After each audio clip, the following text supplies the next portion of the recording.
بسم اللہ الرحمن الرحیم کا میرا عنوان ہے خبر میں دفن مردے کو اگر عذاب ہو رہا ہے تو اس کو عذاب سے نجات دلانے کا بہت ہی آسان طریقہ۔ کوئی عزیز و قریب یا بھائی بہن کوئی مر گئے ہیں، دفن ہو گئے ہیں، تو آپ کو تشویش ہوتی ہے کہ ارے ہمارے جو ہے نا بھائی بہن مر گئے، پتہ نہیں وہ کس حال میں ہیں، جہنم میں ہیں یا جنت میں ہیں۔ تو اس کو کیا کریں گے آپ؟ ظاہر ہر ایک کی فکر رہتی، تو اس کو اگر فرض کیجیے کسی صاحب کشف نے بتایا کہ میں نے خواب میں دیکھا کہ ان کو عذاب ہو رہا ہے، تو اس کے لیے کیا کیا جائے؟ تو یہ طریقہ صوفیوں کا ہے، ہم مسلمانوں کا نہیں ہے، صوفیوں کا ہے۔ اور یہ طریقہ آپ کے فضائل الاعمال میں ہے، زکریا کاندھلوی صاحب کے جو تبلیغی جماعت کی بانی ہیں، اور الغزالی کی کتاب احیاء العلوم میں بھی ہے،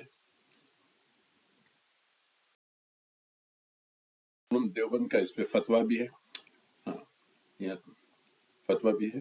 اور آپ کے طارق جمیل اور کئی ملاؤں نے اس پہ بیان دیا کہ ہاں ایسا ہو سکتا ہے۔ سوشل میڈیا پہ بہت سے اس پہ ویڈیوز بنے ہوئے ہیں، ہاں کہ 70,000 کا جو ہے نا ٹرانسفر کرا دیں نصاب، ہاں طارق جمیل نے اس کو نصاب کہا ہے، نصاب ٹرانسفر کر دیں اور فوراً جو ہے نا مردہ یعنی جہنم سے نکل کر جنت میں چلا جائے گا۔ حال میں مولانا زکریا نے جو قصہ بیان کیا ایسا ہے کہ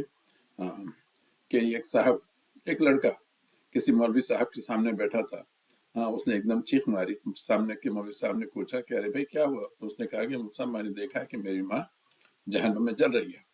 تو ان مصعب کے پاس 70,000 کلموں کا اسٹاک تھا، جس کو یہ صوفیہ نصاب کہتے ہیں، اسٹاک۔ تو انہوں نے ان مولوی صاحب نے 70,000 کلمے کا جو پاس اسٹاک تھا، جو ذخیرہ تھا، فوراً اس لڑکی کی ماں کے حساب میں ٹرانسفر کر دیا، اور پل بھر میں اس کی ماں جہنم سے نکل کے جنت میں آ گئی۔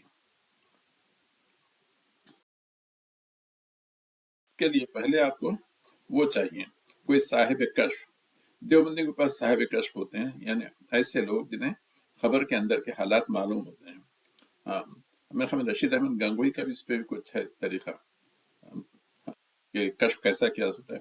اچھا، شاہ عبدالعزیز کا بھی وہ طریقہ ہے کہ کشف یعنی خبر میں جو انسان دفن ہے، جو لاش دفن ہے، اس کے بارے میں جانیں کہ کس اس پہ عذاب ہو رہا ہے یا اس پہ جو ہے نوازش ہو رہی ہے۔